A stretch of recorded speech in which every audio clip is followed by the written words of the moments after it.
برادران اسلام، حاضرین جمعہ، بزرگوں، نوجوانوں، اور اگر میری باتیں ہماری خواتین سن رہی ہیں تو پردہ نشین خواتین اسلام، تمام قسم کی تعریفات و توصیفات، کبریائی، بزرگی، بڑائی، ہر طرح کی حمد و ثنا اللہ رب العالمین کے لیے ہے۔ بعدہ لاکھوں اور کروڑوں درود و سلام ہو تمام انبیاء کرام پر، خصوصاً ہمارے اور آپ کے نبی آخر الزماں احمد مجتبی محمد مصطفیٰ صلی اللہ علیہ وسلم پر۔ حاضرین گرامی قدر، سب سے پہلے میں اپنے نفس کو اور آپ تمام حضرات کو تقوی کی وصیت کرتا ہوں، تقوی کی نصیحت کرتا ہوں کہ یہ تقوی یہ مومن کا سب سے بڑا سرمایہ ہے۔ یہ ہمارے دین اسلام کی حقیقی اسپرٹ ہے، یہی ہمارے دین کی اصلی روح ہے۔ تقوی ہمارے اندر ہو تو ہم چاہے محفل میں ہوں، چاہے ہم تنہائی میں ہوں، چاہے ہم اکیلے میں ہوں، چاہے ہم خلوت میں ہوں، جلوت میں ہوں، کسی بھی حال میں ہوں، ہم ایسی صورت میں اللہ رب العالمین کا خوف اپنے اندر رکھتے ہیں اور اللہ رب العالمین کے بتائے ہوئے احکامات پر چلتے ہیں۔ آج لوگ انسانیت کی بات کرتے ہیں، لیکن جیسے ہی لوگ انسانوں کی نظروں سے اوجھل ہوتے ہیں وہیں ان کی فرعونیت شروع ہو جاتی ہے۔ تو میرے بھائیوں، ایسی صورت میں تقوی جو ہمارا سب سے بڑا سرمایہ ہے، یہ وہ دولت ہے کہ جہاں دنیا کی کوئی پولیس، کوئی حکومت، کوئی انٹیلیجنس نہ ہو، پھر بھی تقوی ایک بندے مومن کے اندر اپنا کام کرتا رہتا ہے۔ آج اس دھرتی پر دنیا کی نظروں سے اوجھل جو لوگ زندگیاں گزار رہے ہیں، دور دراز علاقوں میں رہتے ہیں، ایمانداری کے ساتھ رہتے ہیں، میرے بھائیوں، یہی وہ تقوی ہے جس نے لوگوں کو باندھ رکھا ہے اللہ کے خوف سے، انسانیت سے۔ تو ایسی صورت میں ضرورت اس بات کی ہے کہ ہم تقوی کو لازم پکڑیں اور ہم اپنے نفس کے اندر ہمیشہ جو ہے تقوی کی ترقی کرتے رہیں، تقوی کو بڑھاتے رہیں۔ اور اسی طرح سے آج کے اس خطبے کا جو موضوع ہے وہ یہ ہے کہ نمازوں کو ہم ان کے اوقات پر کس طرح پڑھیں اور اس کی ہمارے دین میں کتنی زیادہ اہمیت اور کتنی زیادہ فضیلت ہے کہ نمازوں کو ان کے اوقات پر پڑھنا کتنا زیادہ ضروری ہے۔ اس کے لیے ہم ایک سوال کر لیتے ہیں، اس کے لیے ہم ایک مثال لے لیتے ہیں۔ آپ کسی کمپنی میں، آپ کسی ادارے میں نوکری کرتے ہیں، اس ادارے کے اصول و ضوابط سے آپ بندھ جاتے ہیں۔ آپ اپنی زندگی چلانے کے لیے، چند پیسوں کے لیے، ہو سکتا ہے کسی کی نوکری بڑی تنخواہوں کی نوکری ہو، میرے بھائیوں، یہ دنیا داری کے لیے، چند پیسوں کے لیے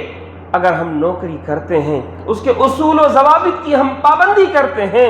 ان اصول و ضوابط میں سب سے بڑا ضابطہ یہ ہوتا ہے کہ ٹائم پر پہنچنا، وقت پر پہنچنا۔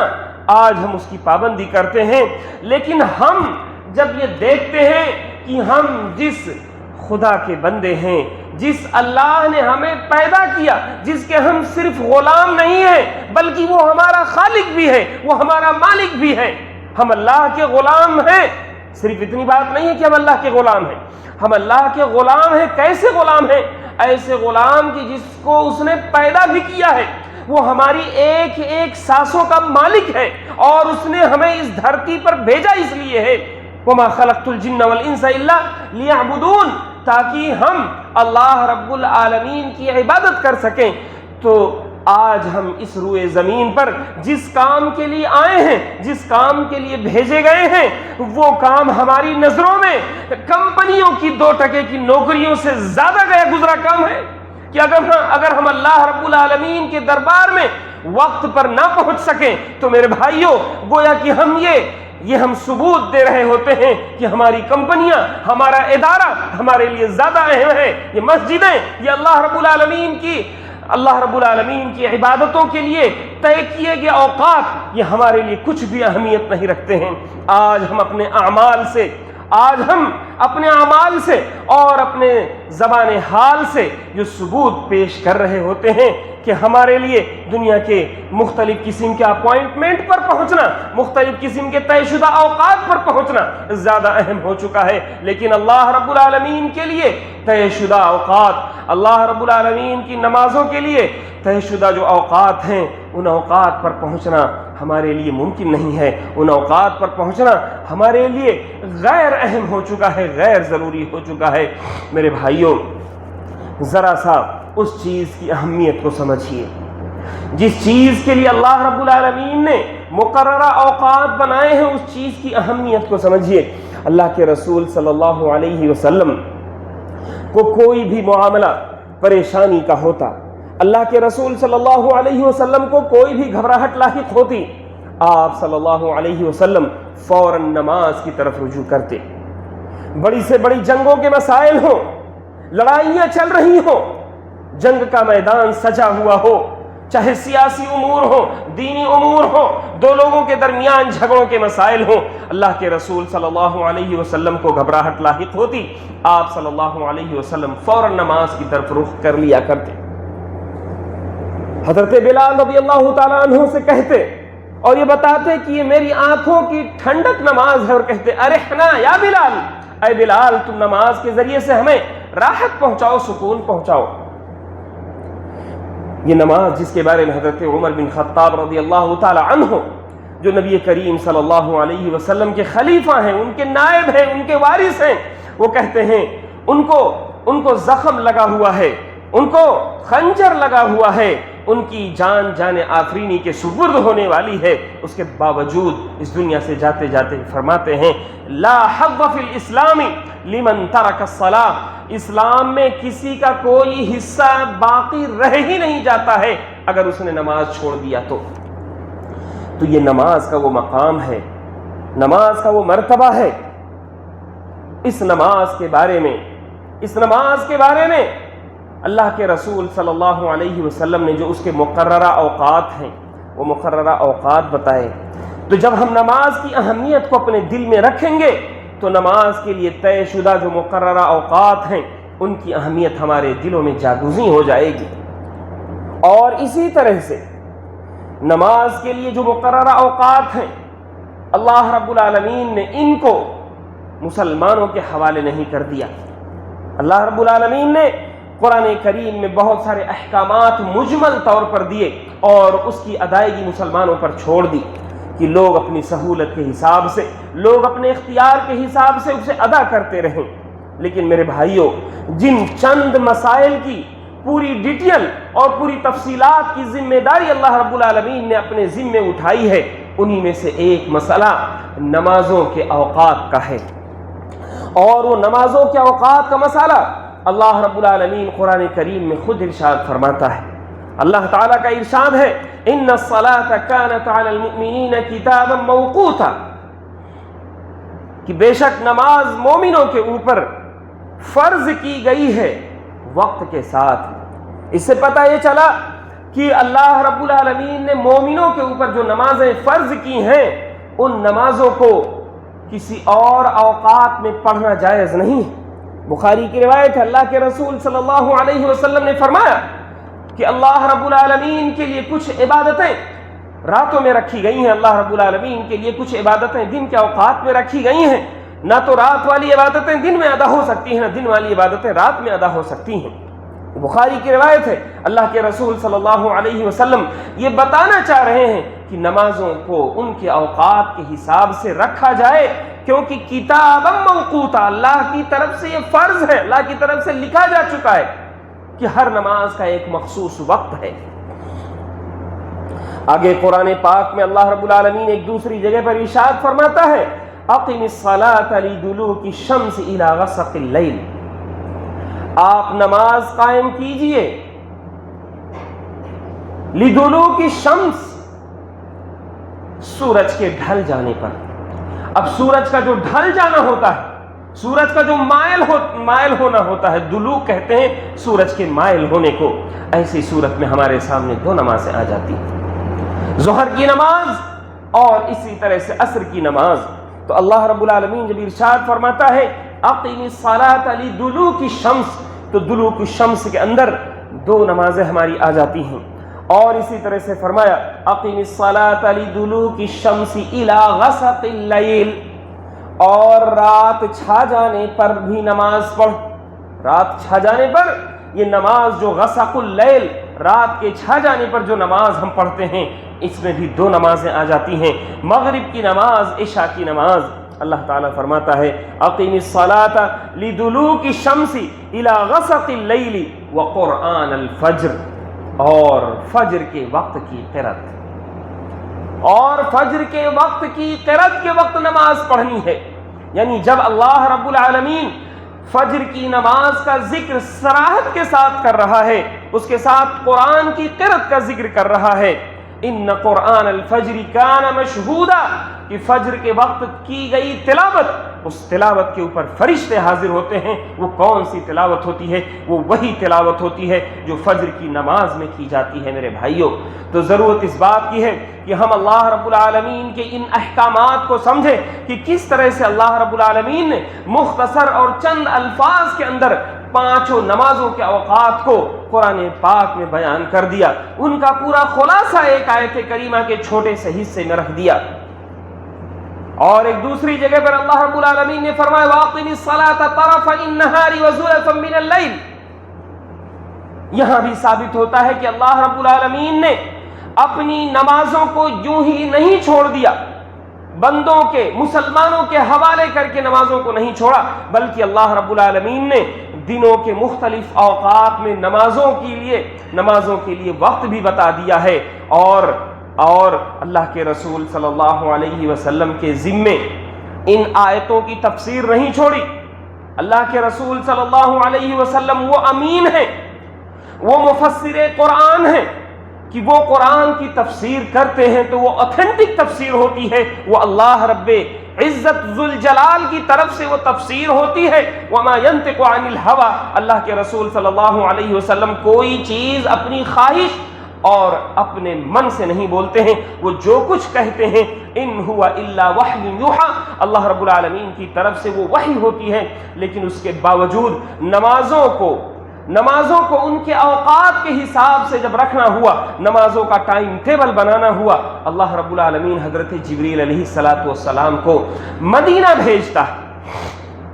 اور حضرت جبریل علیہ السلام مدینہ منورہ آ کر کے پیارے نبی صلی اللہ علیہ وسلم کو نماز پڑھاتے ہیں۔ پیارے نبی صلی اللہ علیہ وسلم ایک دن تمام نمازوں کو اول وقت میں پڑھتے ہیں، تمام نمازوں کو ان کے شروعاتی اوقات میں اول وقت میں پڑھتے ہیں جہاں ہم لوگ پڑھتے ہیں، اور دوسرے دن حضرت جبریل علیہ السلام پھر آتے ہیں اور اللہ کے رسول صلی اللہ علیہ وسلم کو تمام نمازیں آخری وقت میں پڑھا کر کے بتاتے ہیں، اور یہ صراحت کر کے جاتے ہیں کہ تمام نمازوں کا وقت اس وقت سے لے کر کے کل جو میں نے پڑھایا تھا اس وقت سے لے کر کے آج جو میں نے پڑھایا ہے اس وقت کے درمیان ہے۔ یہ وہ ذمہ داری تھی جو اللہ رب العالمین نے ایک فرشتے کے ذمے لگائی، تاکہ وہ اللہ کے رسول صلی اللہ علیہ وسلم کی رہنمائی میں اس دنیا انسانیت کو بتائے۔ کسی چیز کی صرف اور صرف ترغیب دینا،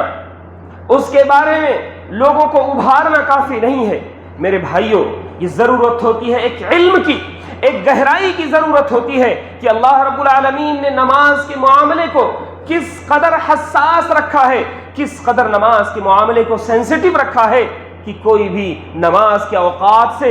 ذرہ برابر بھی کھلواڑ نہ کر سکے۔ تو ضرورت اس بات کی ہے کہ ہم نمازوں کے ان اوقات کی اہمیت کو سمجھیں، اور اسی طرح سے اللہ کے رسول صلی اللہ علیہ وسلم نے اپنی زندگی کے مختلف اوقات میں، اپنی زندگی میں جس طرح سے نمازوں کے اوقات کو برتا ہے، اپنی زندگی میں جس طرح سے آپ صلی اللہ علیہ وسلم نے اپلائی کیا ہے، اپنے اقوال سے، اپنے افعال سے، ان سب چیزوں کو سمجھنے کی ضرورت ہے۔ حضرت عبداللہ ابن مسعود رضی اللہ تعالی عنہ ارشاد فرماتے ہیں، وہ کہتے ہیں کہ میں نے اللہ کے رسول صلی اللہ علیہ وسلم سے پوچھا ای العمل احب الی اللہ، کہ اے اللہ کے رسول صلی اللہ علیہ وسلم کون سا عمل اللہ کے نزدیک سب سے زیادہ محبوب ہے؟ آج ہم لوگ یہ چیزیں علم کے لیے پڑھتے ہیں، سمجھنے کے لیے پڑھتے ہیں۔ کچھ لوگ ہو سکتا ہے نمبرات کے لیے پڑھتے ہوں، کچھ لوگ ہو سکتا ہے پوزیشن کے لیے پڑھتے ہوں، امتحانات کے لیے پڑھتے ہوں، کچھ لوگ ہو سکتا ہے ممکن ہے ریاکاری کے لیے پڑھتے ہیں۔ صحابہ کرام رضوان اللہ علیہم اجمعین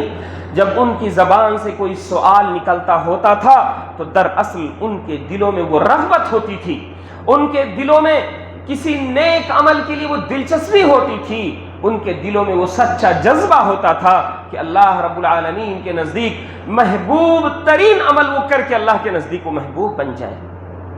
تو اگر صحابہ کرام کی زبانی ہم یہ سنتے ہیں کہ وہ سوال کرتے ہیں کہ اللہ کے رسول صلی اللہ علیہ وسلم کون سا عمل محبوب ہے، تو یہ اس بات کی دلیل ہے کہ صحابہ کرام رضوان اللہ علیہ مجمعین کے دلوں میں وہ سچا جذبہ تھا، ان کے دلوں میں وہ جوش تھا، ان کے دلوں میں وہ تڑپ تھی کہ اللہ رب العالمین کی بارگاہ میں وہ اچھے اور محبوب اعمال جان لیا چاہتے تھے تاکہ وہ ان اعمال پر عمل کر کے اللہ رب العالمین کی بارگاہ میں وہ محبوب بن سکے۔ آج ہمارے اندر یہ جذبہ مفقود ہو چکا ہے۔ آج علم کی کوئی انتہا نہیں، آج علم لوگوں کے موبائلوں کی ایک کلک پر علم موجود ہے، آج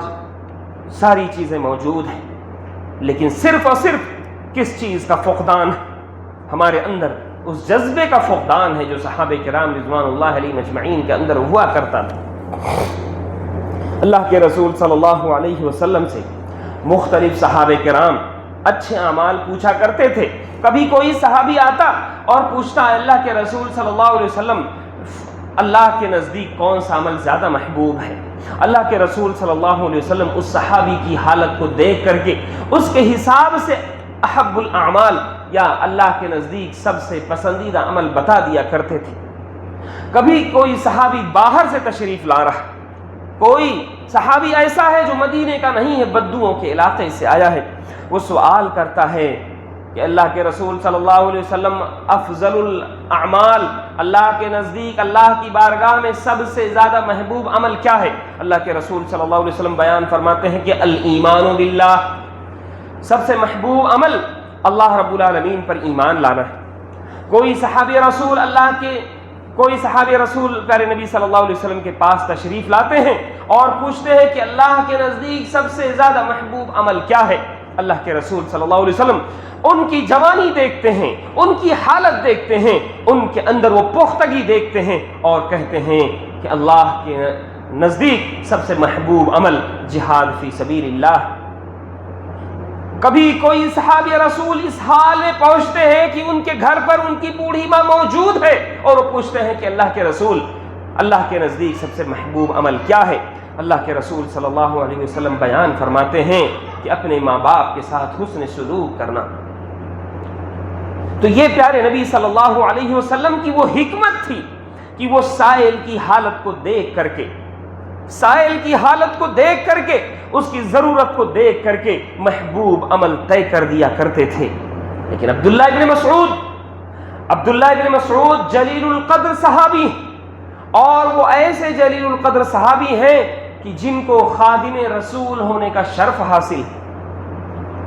اور وہ علماء صحابہ میں سے، وہ کوئی مخصوص حالت لے کر نہیں آئے۔ عبداللہ ابن مسعود رضی اللہ تعالی عنہ علماء صحابہ میں سے ہیں۔ پیارے نبی صلی اللہ علیہ وسلم کے اس دنیا سے جانے کے بعد آپ کے علم کو کوفہ و بصرہ اور عرب و عجم تک پھیلانے والے حضرت عبداللہ ابن مسعود تھے۔ وہ سوال کرتے ہیں ای العمل احب الی اللہ، یہاں ذمہ داری بڑی ہو جاتی۔ اللہ کے رسول صلی اللہ علیہ وسلم بیان فرماتے ہیں الصلاۃ علی وقتها، نماز کو اس کے وقت پر قائم کرنا۔ حضرت عبداللہ ابن مسعود اور بھی سوال کرتے ہیں، کہتے ہیں ثم قلت ثم ایو، اے اللہ کے رسول صلی اللہ علیہ وسلم پھر اس کے بعد کون سا عمل ہے؟ اللہ کے رسول صلی اللہ علیہ وسلم بیان فرماتے ہیں کہ اس کے بعد پھر ماں باپ کے ساتھ حسن سلوک کرنا، ان کے ساتھ احسان کرنا۔ پھر حضرت عبداللہ بن مسعود پھر سوال کرتے ہیں کہ اللہ کے رسول صلی اللہ علیہ وسلم اس کے بعد اللہ کے نزدیک کون سا عمل زیادہ محبوب ہے؟ پھر اللہ کے رسول صلی اللہ علیہ وسلم بیان فرماتے ہیں کہ الجہاد فی سبیل اللہ، اللہ کے راستے میں جہاد کرنا۔ الغرض کہنے کا مقصد یہ ہے کہ جب اللہ کے رسول صلی اللہ علیہ وسلم عبداللہ ابن مسعود جیسے بڑے صحابی، بڑے عالم صحابی سے بیان فرماتے ہیں کہ اللہ کے نزدیک افضل الاعمال اور سب سے بہتر اور سب سے محبوب عمل کی فہرست میں نمازوں کو ان کے وقت پر پڑھنا ہے، تو یہ اس بات کی دلیل ہے میرے بھائیوں کہ ہمارے دین میں توحید کے بعد، ایمان کے بعد جس عبادت کی سب سے زیادہ اہمیت ہے وہ ہے نماز۔ ہمارے دین میں داخل ہو جانے کے بعد، کلمہ توحید پڑھ لینے کے بعد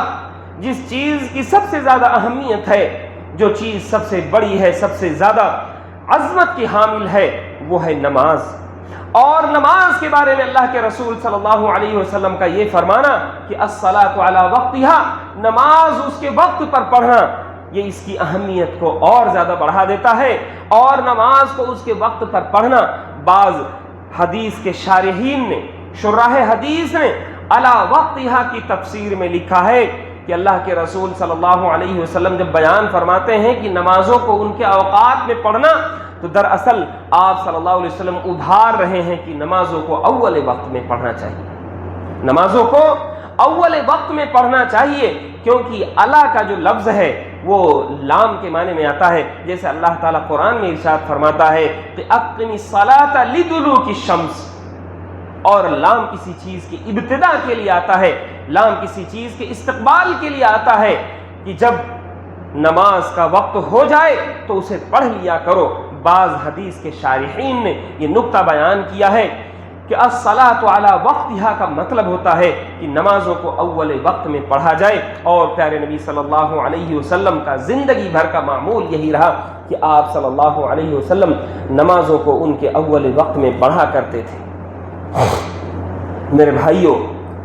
نمازوں کو ان کے اول وقت سے ہٹا کر کے پڑھنا، یہ وہ جرم ہے، یہ وہ گناہ ہے جو ہم سے پہلے کے لوگوں نے کیا، اور نمازوں کو ان کے اوقات سے مؤخر کر کے، نمازوں کو ان کے اوقات سے ہٹا کر کے پڑھنا یہ ہوگا۔ اللہ رب العالمین نے اس کی خبر دی، اللہ رب العالمین نے ایسے لوگوں کے لیے ویل اور افسوس اور تباہی کی خوشخبری دی ہے۔ اللہ تعالیٰ نے بیان فرمایا، اعوذ باللہ من الشیطان الرجیم، بسم اللہ الرحمن الرحیم، ارأیت الذی یکذب بالدین، اے نبی کریم صلی اللہ علیہ وسلم، آپ کو خبر ہے، کیا آپ نے دیکھا ایسے لوگوں کی طرف جو لوگ بدلے کے دن کو جھٹلاتے ہیں، یکذب بالدین، بدلے کے دن کو جھٹلاتے ہیں، قیامت کے دن کو جھٹلاتے ہیں۔ اور ایسے ہی لوگوں کے بارے میں مختلف قسم کے صفات بیان کی اللہ تعالیٰ نے، اور فرمایا کہ فویل للمصلین، تباہی اور بربادی ہے۔ ویل کہتے ہیں تباہی کو، ہلاکت کو، بربادی کو، اور ویل سے مراد جہنم کے اندر ایک گڈھا بھی ہے، اور ویل سے مراد تباہی یا جہنم کا وہ حصہ، جو بھی معنی آپ مراد لیں، اللہ رب العالمین فرماتا ہے فویل للمصلین، تباہی اور بربادی ہے ایسے نمازیوں کے لیے،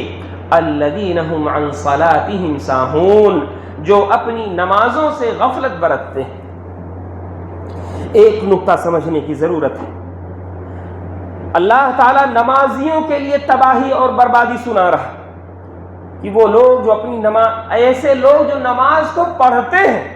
المصلین، نماز پڑھتے ہیں، لیکن وہ اپنی نمازوں میں غفلت برتتے ہیں۔ آج ہمارا حال کیا ہو چکا ہے کہ ہم نماز کو پڑھتے ہی نہیں ہیں میرے بھائیوں۔ اللہ تعالیٰ نے لعنت بھیجی ہے ایسے لوگوں پر جو نماز تو پڑھتے ہیں لیکن ان کو، نمازوں کو وہ سستی اور کاہلی اور غفلت کے ساتھ پڑھتے ہیں۔ ہم ایسے لوگوں کے بارے میں کیا کہیں گے جو لوگ نماز سرے سے پڑھتے ہی نہیں ہیں۔ میرے بھائیوں، یہ بات ہمیں جھنجھوڑ دینی چاہیے کہ ہم کس شمار و قطار میں موجود ہیں۔ ہم کسی شمار و قطار میں موجود نہیں ہیں۔ جو لوگ نمازوں کو چھوڑ کر کے بالکل یا نمازوں کو چھوڑتے رہتے ہیں، ہفتوں نمازوں میں ان کا پتہ تک نہیں ملتا ہے، ایسے لوگوں کے بارے میں کیا حشر ہونا چاہیے جب نماز پڑھنے پر اللہ رب العالمین اتنی وعید سنا رہا ہے۔ نماز پڑھنے پر، ایسے نماز پڑھنے پر جو غفلت کے شکار ہوں، ایسے لوگ الذین هم عن صلاتهم ساہون، جو اپنی نمازوں میں غفلت برتتے ہیں۔ ان نمازوں میں غفلت کیا ہوتی ہے؟ نمازوں میں غفلت کئی طرح کی ہو سکتی ہے۔ مفسرین لکھتے ہیں کہ نمازوں میں خشوع خضوع اور نمازوں میں جو دل کا لگنا ہوتا ہے، اگر وہ نہ ہو تب بھی آدمی نماز میں غافل ہے۔ مفسرین لکھتے ہیں کہ اللہ کے رسول صلی اللہ علیہ وسلم کی کئی ساری احادیث کی بنیاد پر الذین هم عن صلاتهم ساہون سے مراد ایسے لوگ ہیں جو نمازوں کو ان کے اوقات سے ہٹا کر کے کسی دوسرے وقت میں پڑھتے ہیں۔ وہ فجر کو مؤخر کر دیتے ہیں اور اس کو لے جا کر کے ظہر کے وقت میں پڑھتے ہیں۔ المصلین بتا رہا ہے کہ نماز پڑھتے ہیں، لیکن وہ غفلت کیا ہے؟ وہ غفلت یہ ہے کہ نمازوں کو ان کے اوقات سے ہٹا کر کے کسی اور نماز کے وقت میں داخل کر کے اس کو پڑھتے ہیں۔ اور اسی طرح سے کچھ مفسرین نے فرمایا کہ جب ان کو موقع ملتا ہے تب نماز پڑھ لیتے ہیں، چاہے وہ نماز کا وقت نکل چکا ہو، چاہے نماز کا وقت باقی ہو، چاہے اول وقت ہو، چاہے آخر وقت ہو۔ ایسے من موجی لوگ ہوتے ہیں جو نمازوں کو جب من میں آتا ہے تو پڑھ لیتے ہیں۔ ایسے ہی لوگوں کے بارے میں اللہ تعالیٰ نے فرمایا فویل للمصلین، تباہی، ہلاکت اور بربادی ہے ایسے لوگوں کے لیے جو نماز تو پڑھتے ہیں لیکن نمازوں میں غفلت سے کام لیتے ہیں۔ اسی طرح سے اللہ کے رسول صلی اللہ علیہ وسلم نے یہ خبر دی ہے، پیارے نبی صلی اللہ علیہ وسلم کی نبوت کے دلیلوں میں سے ایک دلیل یہ بھی ہے کہ آپ صلی اللہ علیہ وسلم نے آنے والے زمانوں کے بارے میں خبر دی، اور وہ خبر بالکل ہو بہو جیسے کہ آپ صلی اللہ علیہ وسلم نے بیان فرمایا تھا وہ خبریں واقع ہو چکی ہیں۔ آپ صلی اللہ علیہ وسلم نے بیان فرمایا سَيَكُونُ بَعْدِي عُمَرَاءٌ يُؤَخِّرُونَ الصَّلَاةَ عَنْ أَوْقَاتِهَا، ان قریب میرے بعد ایسے عمراء آئیں گے، مسلمانوں کے ایسے امیر اور ایسے گورنر آئیں گے جو نمازوں کو ان کے اوقات سے مؤخر کر کے پڑھیں گے۔ اور یہ لوگوں نے دیکھ لیا بنو امیہ کے دور میں، بنو عباسیہ کے دور میں، وہ بڑے بڑے خلفاء ہوتے تھے جن کے اوپر بڑی بڑی سلطنتیں قائم ہوتی تھیں، جن کے پاس لاکھوں مربع میل کی حکومت ہوا کرتی تھی، کئی بر اعظم ان کے تحت ہوا کرتے تھے۔ وہ نمازوں کو مؤخر کر دیتے تھے۔ اللہ کے رسول صلی اللہ علیہ وسلم نے صحابی رسول سے بیان فرمایا کہ تم ایسے وقت میں کیا کرو گے؟ صحابی رسول پوچھتے ہیں کہ اللہ کے رسول صلی اللہ علیہ وسلم آپ ہی رہنمائی فرما دیجئے کہ جب ایسے عمراء ہوں، ایسے خراب قسم کے حکمراں ہوں تو ہم کیا کریں؟ اللہ کے رسول صلی اللہ علیہ وسلم نے بیان فرمایا کہ تم نمازوں کو ان کے اصلی اور اول وقت میں پڑھ لیا کرنا، اور جب تمہارے عمراء اور تمہارے حکمراں نماز پڑھنے لگ جائیں تو ان کے ساتھ بھی پڑھ لیا کرنا، تاکہ کسی قسم کا ٹکراؤ نہ ہو۔ لیکن نمازوں کو ان کے اوقات سے آپ صلی اللہ علیہ وسلم نے آگے بڑھانے، ان کے اوقات سے انہیں مؤخر کرنے کو پسند نہیں فرمایا۔ بڑے بڑے خلفاء تھے، گزر گئے، ان کے اعمال ان کے ساتھ تھے، لیکن ہم آخر کون سے خلیفہ ہیں؟ ہم آخر مسلمانوں کے کون سے امیر ہیں؟ ہمارے پاس وہ کون سی مشغولیت ہوتی ہے میرے بھائیوں کہ ہم نمازوں کو مؤخر کرتے جاتے ہیں، نمازوں کو مؤخر کرتے جاتے ہیں۔ ایک کمرے کی آفس والا بھی آدمی ایسی مشغولیت جتاتا ہے کہ نمازوں کو مؤخر کرتا رہتا ہے۔ اللہ کے رسول صلی اللہ علیہ وسلم نے اگر ان کے بارے میں وعید سنائی ہے تو ہم اس وعید کے زیادہ حقدار ہیں۔ جو برائی انہوں نے کی، تلک امۃ قد خلت، وہ ایک امت تھی، ایک قوم تھی جو گزر چکی، ہم اپنے اعمال کا حساب دیں گے کہ ہم آج نمازوں کو اپنی مشغولیت جتا کر کے جو مؤخر کرتے رہتے ہیں ٹالتے رہتے ہیں، میرے بھائیوں ان کا حساب کون دے گا؟ تو ضرورت اس بات کی ہے کہ ہم اپنی نمازوں میں اوقات کا خصوصی طور پر اہتمام کریں، نمازوں کو ان کے اول وقت میں پڑھیں۔ اللہ کے رسول صلی اللہ علیہ وسلم نے کچھ نمازوں کے لیے استثناء بھی بیان فرمایا ہے، جیسے کہ عشاء کی نماز کے لیے پیارے نبی صلی اللہ علیہ وسلم نے یہ استثناء کر دیا ہے کہ عشاء کی نماز کو رات کے 1/3 حصے تک آپ اسے مؤخر کر کے پڑھیں تو یہی زیادہ مستحب اور زیادہ افضل عمل ہے۔ ایک آدمی اگر کسی نماز کو اس کے اول وقت میں نہیں پڑھتا، لیکن نماز کا جو وقت ہوتا ہے، نماز کا وقت جہاں سے جہاں تک ہوتا ہے، اتنے دوران اگر وہ نماز کبھی بھی پڑھ لے تو نماز تو ہو جائے گی، جس کو کہتے ہیں کہ اس کا واجب اس کے اوپر سے ساقط تو ہو جائے گا، لیکن میرے بھائیوں افضلیت کہاں ہے؟ وہ افضلیت ہمیں چاہیے، وہ اکملیت چاہیے کہ ہمارا عمل افضل عمل ہو، ہمارا عمل اکمل عمل ہو، تو وہ صرف اور صرف نماز کو اول وقت میں پڑھنے پر ہے۔ اور اسی طرح سے کسی نماز کو اس کے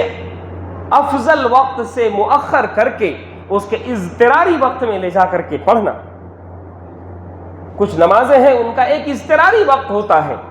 جیسے کہ عصر کی نماز کا اضطراری وقت ہے کہ سورج کے غروب ہونے سے تھوڑا پہلے۔ اگر کوئی شخص کسی نماز کو اس کے اختیاری وقت سے نکال کر کے اس کے اضطراری وقت میں پڑھتا ہے، بغیر کسی عذر کے پڑھتا ہے، تو وہ شخص گنہگار بھی ہوگا۔ اگر کوئی شرعی عذر کسی کے پاس نہیں ہے اور وہ کسی نماز کو اس کے اختیاری وقت سے نکال کر کے اضطراری وقت میں پڑھتا ہے تو وہ شخص گنہگار بھی ہوگا۔ اور اسی طرح سے میرے بھائیوں، جب نمازوں کو ہم ان کے اوقات کے ساتھ پڑھنے کی بات کرتے ہیں تو بہت زیادہ ہمیں جو چیز کھلتی ہے وہ ہے کہ ہماری مسجدوں میں جو جماعت ہوتی ہے، ان جماعتوں کا بھی ہمیں خصوصی طور پر خیال رکھنا چاہیے۔ اللہ کے رسول صلی اللہ علیہ وسلم نے جن نمازوں کو مؤخر کرنے کے سلسلے میں مستثنیٰ فرمایا ہے، انہی میں سے ایک ظہر کی نماز بھی۔ آپ صلی اللہ علیہ وسلم نے بیان فرمایا کہ ابردوہا فی شدت الحر فإن شدت الحر من فیح جہنم۔ ابردوہا، تم اس نماز کو ٹھنڈا کر کے پڑھو۔ اور کب ٹھنڈا کر کے پڑھو؟ جب سخت گرمی کا زمانہ ہو۔ فإن شدت الحر من فیح جہنم،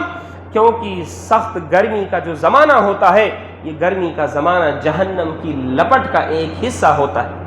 جہنم سال بھر میں سانس چھوڑتی ہے، تو جب ایک بار وہ سانس چھوڑتی ہے تو اس کی سانسیں لپٹ کی شکل میں نکلتی ہیں اور اس کی وجہ سے دھرتی پر گرمی ہوتی ہے۔ تو اللہ کے رسول صلی اللہ علیہ وسلم نے فرمایا کہ جب سخت گرمی کا زمانہ ہو تو ظہر کی نماز کو مؤخر کر سکتے ہو۔ آپ صلی اللہ علیہ وسلم نے اس کا حکم دیا ہے تاکہ ظہر کی نماز کو ہم گرمیوں میں مؤخر کر کے پڑھیں، ٹھنڈ کر کے پڑھیں، تاکہ لوگوں کو اس میں آسانی ہو۔ اور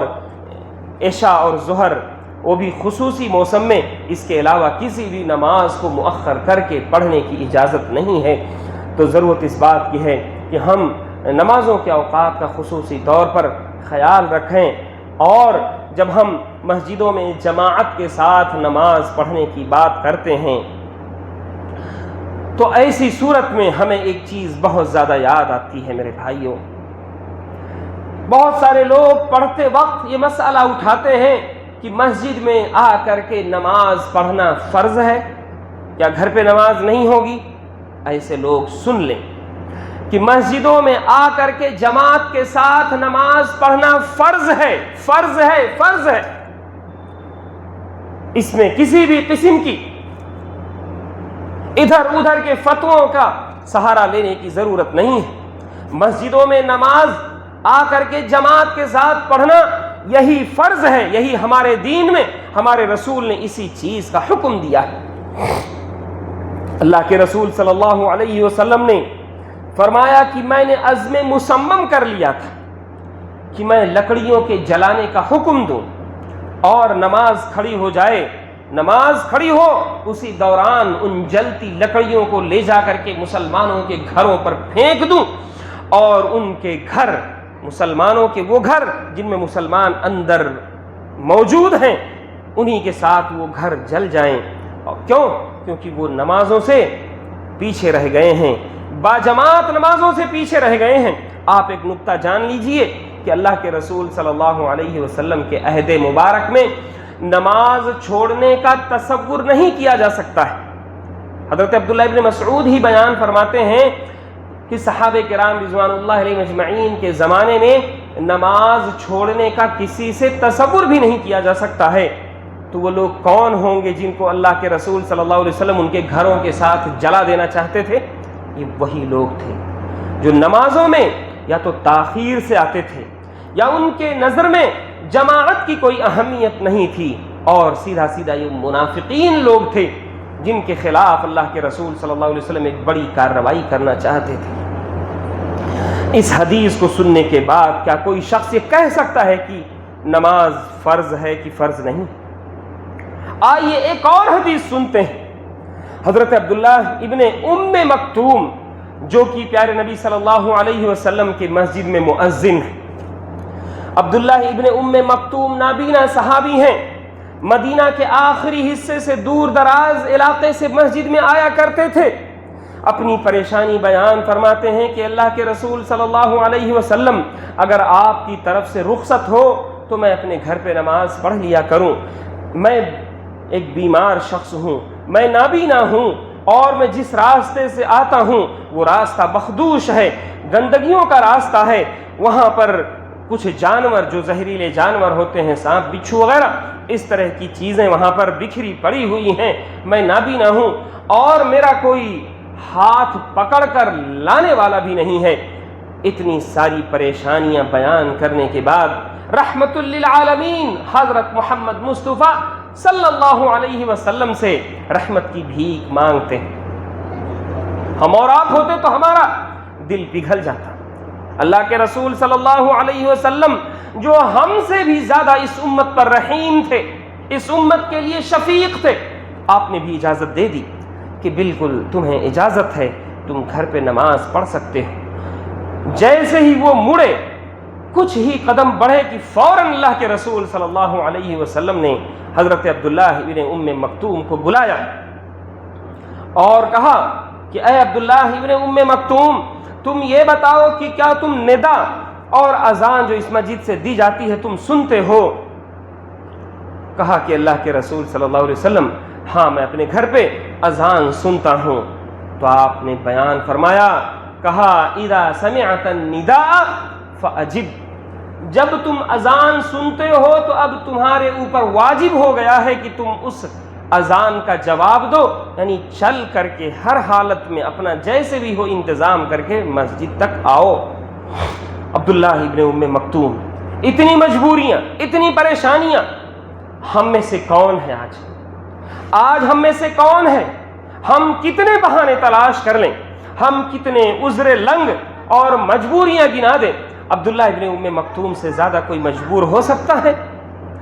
اور اللہ کے رسول صلی اللہ علیہ وسلم نے یوں ہی نہیں بلایا، اللہ کے رسول صلی اللہ علیہ وسلم کے اوپر آسمان سے وحی کا نزول ہوا، اور اس وحی میں بیان فرمایا گیا کہ اگر کوئی بندہ اذان سنتا ہے تو ایسی صورت میں اس کے لیے واجب ہو جاتا ہے کہ وہ اس مسجد میں جا کر کے نماز پڑھے۔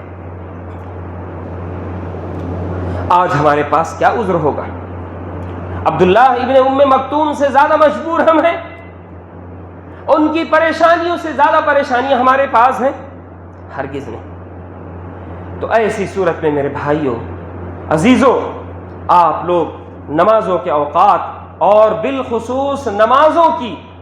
جو جماعت سے ادائیگی ہے اس کا خصوصی اہتمام کریں، اور اسی طرح سے نمازوں میں سے اہم نماز یہ جمعہ کی بھی نماز ہے۔ اس جمعہ کی نماز کو خدا را صرف دوگانہ 2 رکعت ادا کرنے کے لیے مت ادا کیجئے، بلکہ اس جمعے کا جو خطبہ ہوتا ہے، یہ جمعے کا اہم رکن ہوتا ہے، اس خطبے کے لیے بھی آیا کیجئے۔ بعض علماء نے لکھا ہے کہ اللہ رب العالمین نے جمعہ کے دن ظہر کی نماز کو مختصر کر دیا. ظہر کی نماز کی جو 4 رکعتیں تھیں ان 4 رکعتوں میں سے 2 رکعتیں ختم کر دیں. دراصل وہی 2 رکعتیں خطبے کے ساتھ مل گئیں. یہ جو خطبہ ہم سنتے ہیں یہ ظہر کی 2 رکعتوں کے قائم مقام ہے. لہٰذا جمعہ کا خطبہ واجب ہے سننا. تو ہمیں چاہیے کہ ہم جمعہ کے خطبے کو سنیں, اور جمعہ کے خطبے کو اگر ہم سنتے ہیں تو ہم اپنے اس عروج کے دور کو یاد کریں جس دور میں ہم دنیا پر حکمرانی کیا کرتے تھے. اس دور کے مسلمانوں کا عالم کیا ہوتا تھا؟ کیا وہ جمعے میں پیچھے رہا کرتے تھے؟ سلف صالحین کے بارے میں بیان ملتا ہے. سلف صالحین کے بارے میں بھرے پڑے ایسے واقعات ہیں کہ لوگ جمعہ کی فضیلت کو حاصل کرنے کے لیے اتنا سویرے آیا کرتے تھے کہ بعض موسموں میں لوگ جمعہ کے لیے اتنا پہلے آ جاتے تھے کہ مسجد میں اندھیرا ہوتا تھا, اپنے ساتھ وہ چراغ یا لالٹین لے کر کے آیا کرتے تھے مسجد میں. اس وقت ابھی صبح کا اتنا اندھیرا ہوتا تھا کہ وہ مسجد میں آتے تھے تو ان کو لالٹین یا چراغ لانا پڑتا تھا تاکہ وہ اس کی روشنی میں قرآن کی تلاوت کر سکیں. سلف صالحین حضرت عبداللہ ابن عمر رضی اللہ عنہما بیان فرماتے ہیں کہ ہم لوگ جمعہ کے دن مسجد میں پہنچ جاتے تھے اور بغیر کسی اسٹاپ کے, نان اسٹاپ, بغیر کسی رکے ہوئے 2 رکعت کر کے نمازیں پڑھتے رہتے تھے. اسی میں زوال کا وقت بھی آتا اور چلا جاتا اور ہم نماز پڑھتے رہتے, کیونکہ جمعہ کو اللہ تعالیٰ نے وہ استثناء عطا کیا ہے کہ جمعہ کے دن یا اسی طرح سے خانہ کعبہ کے اندر اگر کوئی شخص موجود ہے تو وہاں پر زوال کا وقت وہ لاگو نہیں ہوتا, آپ اس وقت عبادت کر سکتے ہیں.